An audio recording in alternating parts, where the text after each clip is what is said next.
Welcome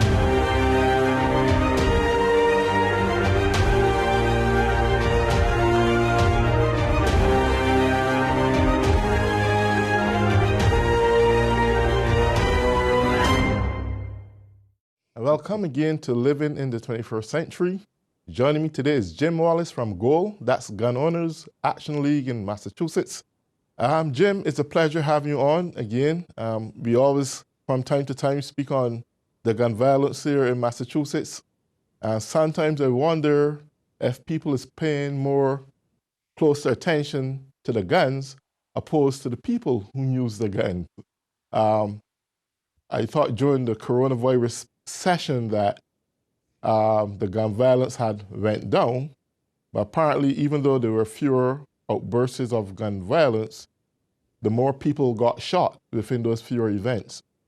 So tell me what's going on, because you wrote an article, Massachusetts is willfully blind to mass murder and suicide. Elaborate on that. Yeah, it's something that we've been pushing for quite a long time, and I'm not sure why, but the Massachusetts legislature and the anti-Second Amendment community just wants nothing to do with the real answers. I mean, if you go back really to Columbine, and certainly to Newtown in Connecticut, the obvious common denominator is not the thing they used. It's severe untreated mental health. Yes. And the problem is every time we try to bring this up, the folks who want more gun control continue to say, no, it has to be the guns. You're just trying to change the subject. Well, we are trying to change the subject because we want the problem to be solved. Yes. And, you know, more and more restrictions on lawful people are not going to solve a severe mental health problem. And that's what we're facing here in this country. Even in Massachusetts, as okay as mental health care is, it's way below what it should be. And these folks, it always happens after every major mass shooting or mass murder. People come out and say, oh, I knew something was going to go wrong. I've known about them for years or known them for years. And, you know, there was really a lot of things that they needed help with, but never got help. And we've seen that time and time again. So I don't understand why they refuse to want to have this conversation. Yes, I mean, I often wonder, and I just want to put guns on one side for 1 second, because guns are just the equipment. But we, the human beings, has to establish a sense of when and how to use these guns and firearms appropriately, not endanger oneself. And I often wonder when someone takes up a gun and commit mass murders.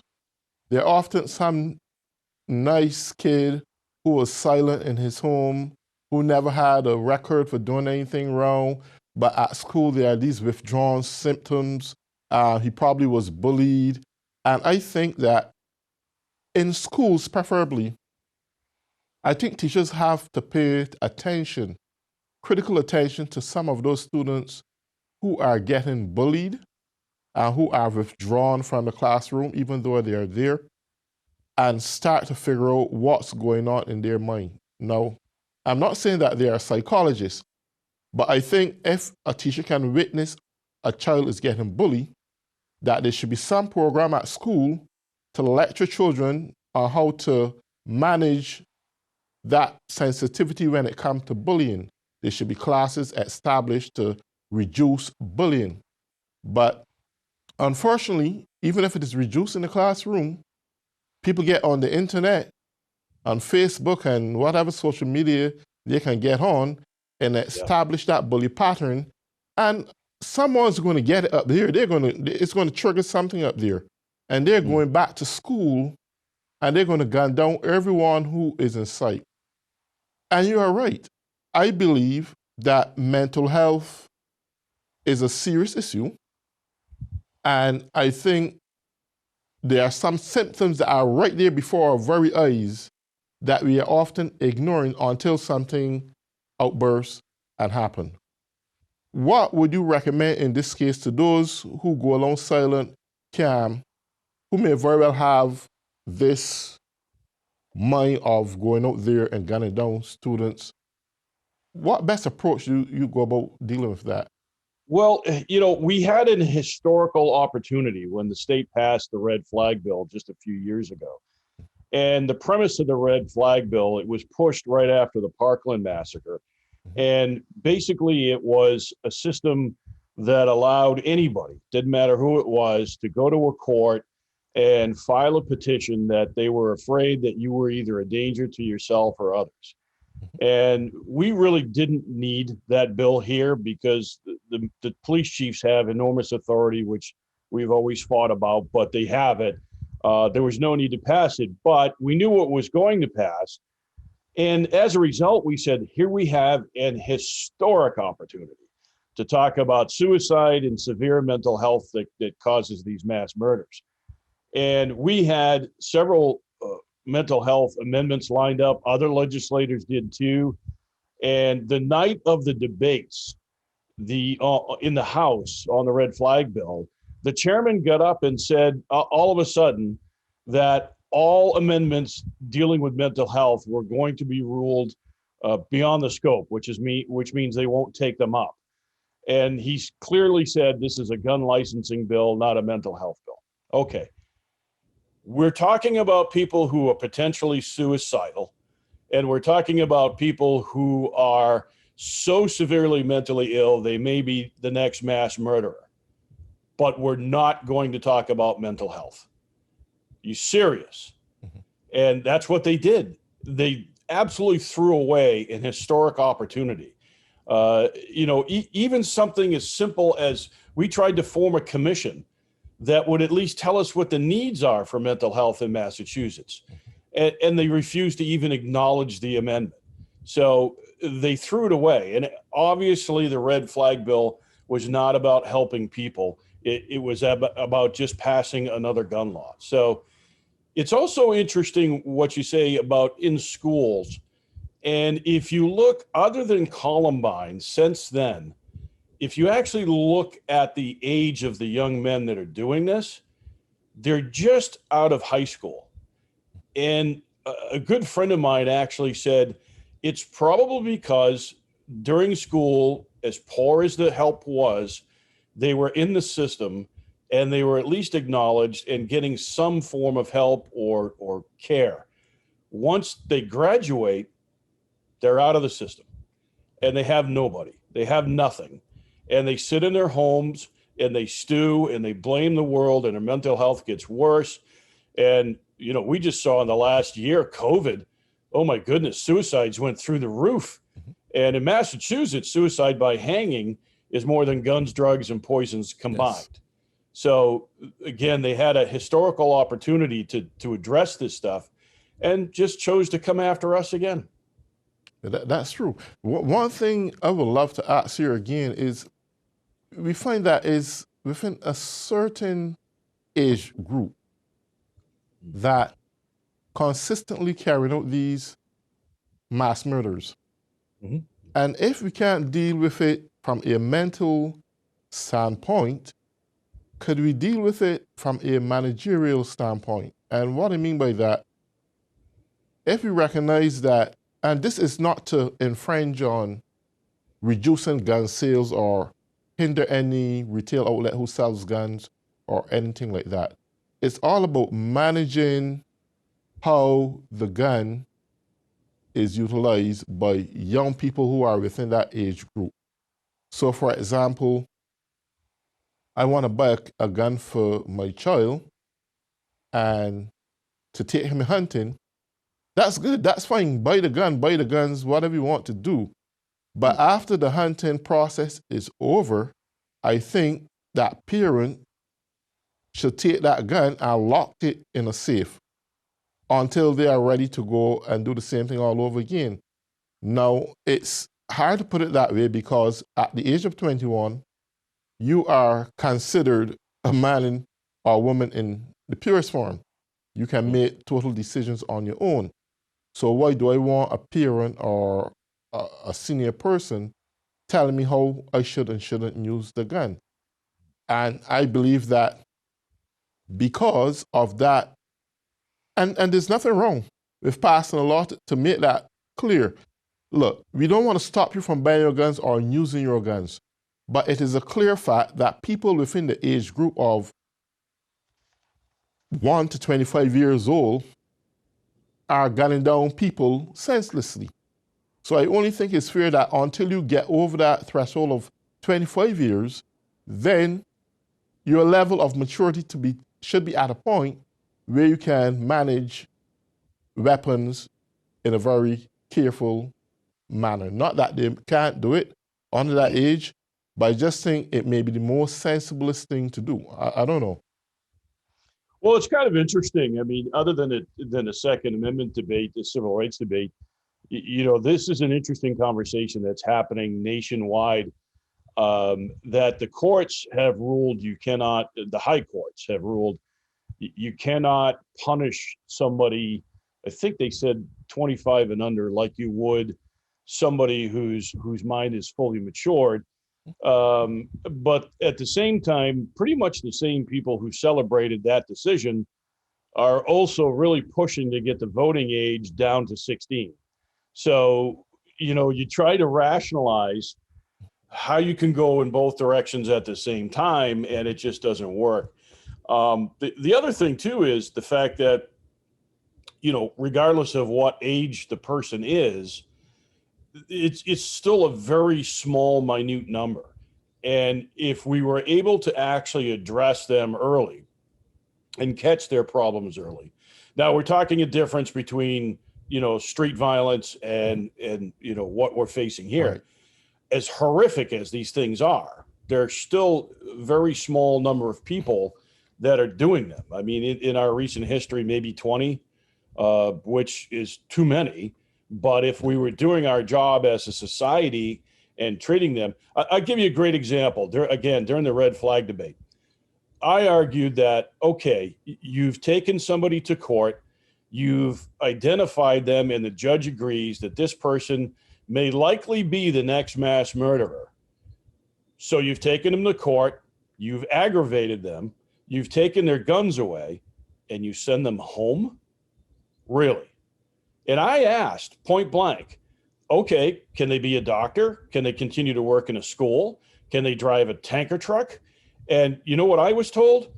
Well, you can't take away their right to earn a living. You just told me this person is the next mass murderer. And your answer is just take their legal gun away and send them home. How horrific is that? Well, you got a valid point there, because even to make the assumption that a person is a potential mass murderer, they have not yet committed murder. So how can they be punished or charged for an offense that they have not committed yet? So I understand the validity in that. But what I don't understand is people on this, government understanding the rights of humans to have access to full life. And there is a group of specific people that are taking innocent lives. Well, then, there should be a system directed at that age range, despite they may want them to vote at the age of 16 or whatever the case may be. It's not to take away their rights for having access to a gun legally. It is about letting them have access to the gun with a managerial system of that gun. Because we know for a psychological fact that young men at the age of up to the age of 25, they're still living on their ego and their mannerism. They got to prove they are tough guys and they have to do this. And, oh, man, I'm a guy here now, and this is my gun, man. You say anything to me, I'm going to blow your head off. Tough guy days are way over. Right. So, I'm saying for that specific group, yeah, let's manage it with love and care. Let's manage it and say, well, look, you want a gun? Fine. You want to go hunting? Fine. You can do all this. But at the ending of the day, let's take this gun and put it up safe.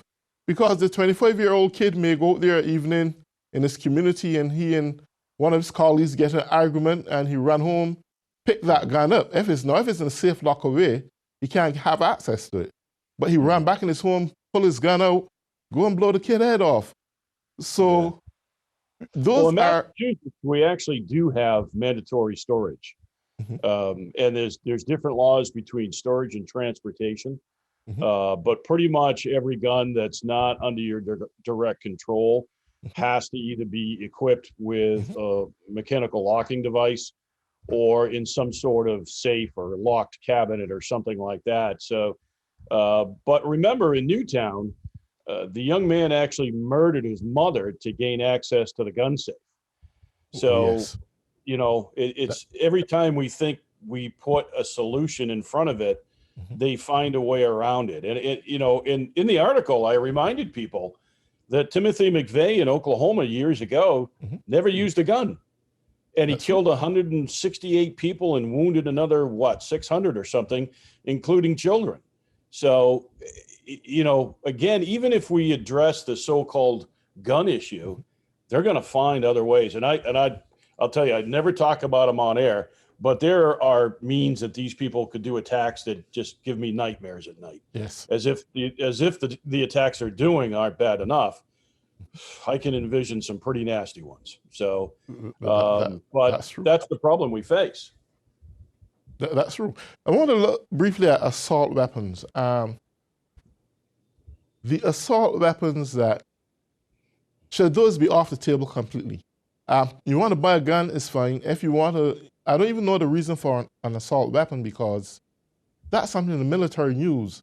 Or if you're going hunting for big bears or big game hunting or something like that. I understand that. But the mere fact that a young kid is going to have access to an assault weapon or one of those machine guns that you can go in. Yeah, see, that's where the fallacy is. None of these are machine guns.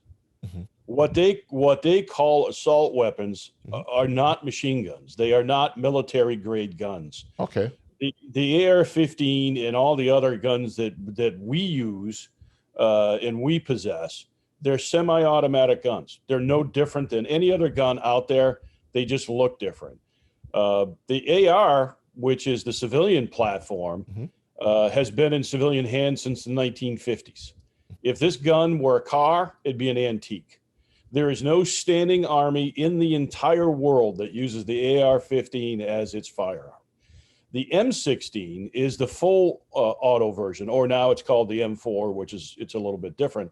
But that's the full auto version, and that's the military version. We don't own those. Now, under very special circumstances, you can get a machine gun license if you're an instructor or a collector, but they're very expensive, and the guns are astronomically expensive. So there's no real difference. And one of the things I always, and I had these sitting here just in case, people tell me, you know, well, the AR is so powerful. If you can see it, this is the cartridge that the AR-15 fires. Right. It's one of the smallest production cartridges in the world. This is a standing hunting cartridge. It's a 30-06. And it does come in semi-automatic models all over the world. Right. There is nothing powerful about the AR-15. It was never designed to be powerful. There's nothing special about it other than it's a semi-automatic gun. Okay.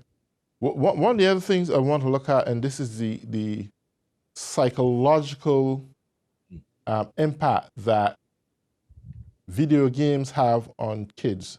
I'm not a person who really play video games, and I don't know the type of games they have out there. But I clearly understand that there are all kind of autogram theft, this and this gunning down this and this person shooting the other person and all these kind of outrageous games. By a child playing this over a period of years, does that build up the emotional and psychological feeling to go there and practice this in person? and see what it's really like. Cause this is man nature. Young boys love these things, and they want to experience in reality. Not, in fact, this is a real world now. Kids don't even want a fake phone. As soon as they can talk, they want a real cell phone. This is the real world. This is the real world we're living in. And kids say, "No, what? I want to see what this is like in reality to gun I go down to the some grocery people." store and I see 6-year-olds texting their friends. And it's like, Yeah. kidding me, really? Right. So my question is, Yeah. should there be a mandate on what video games should be like in this country? Eradicating those of gun violence, because I believe it do have a psychological impact on those who play these games and they act it out in reality. Should there be some form of governance when it comes to um, issuing video games of gun violence to the retail outlets? Should it be a standard? Well, it's kind of interesting again, where you're kind of veering off my topic, but it is a pet project of mine, not a pet project, a pet peeve of mine. Is a lot of this, and even some of the stuff we were talking about before, and now what you're talking about now. A lot of this can be solved if we could get parents back in the home. Mhm. And a lot of times when I say that, right away I get people saying, "Oh, you're sexist. You just want women back in home."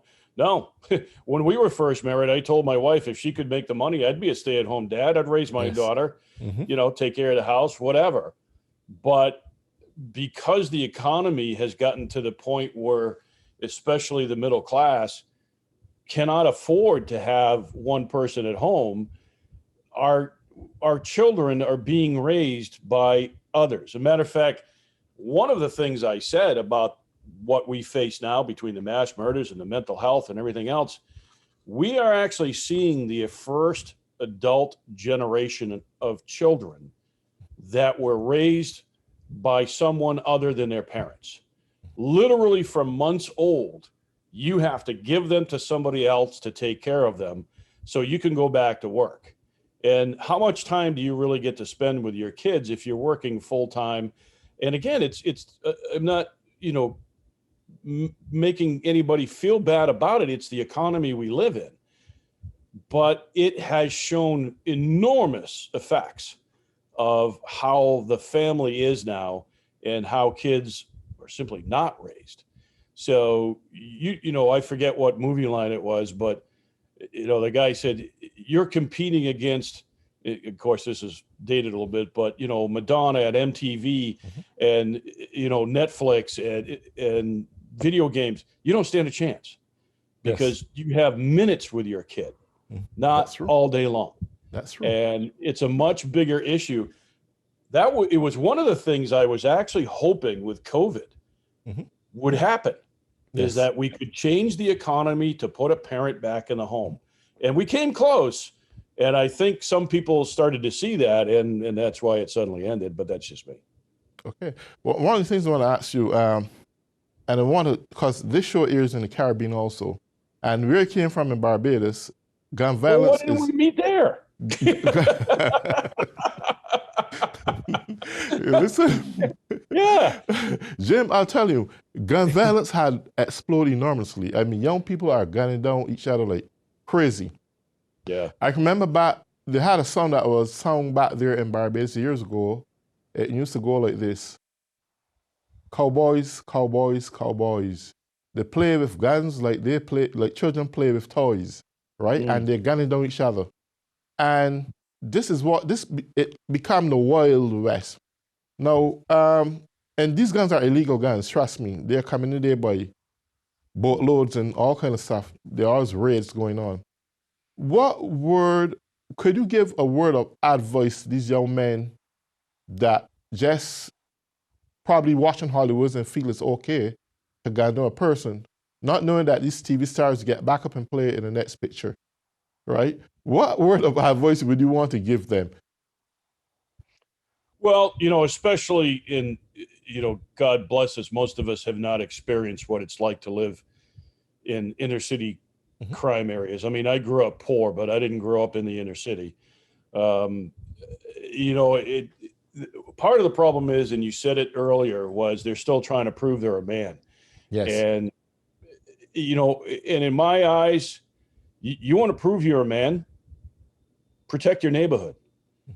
Walk an elderly woman down to the market and back and make sure she makes it home all okay. Mm-hmm. You know, those are the things that you need to do to prove you're a man. Take care of your family.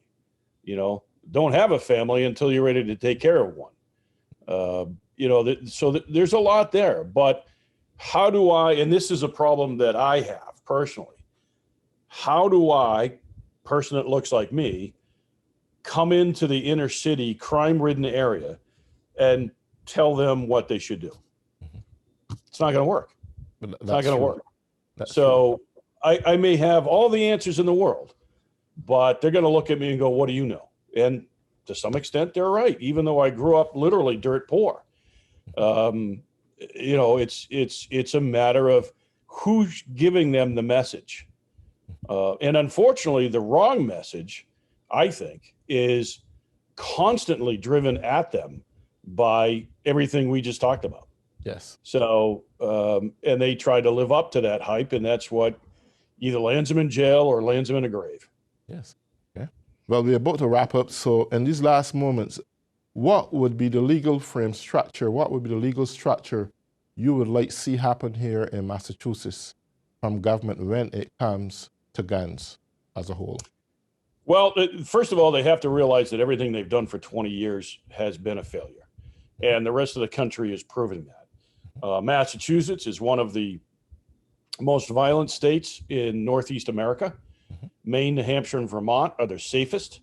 They don't have the crime that we have, and it's all by capita. So first of all, they have to admit that what they've done is totally wrong. And then they have to actually go after the bad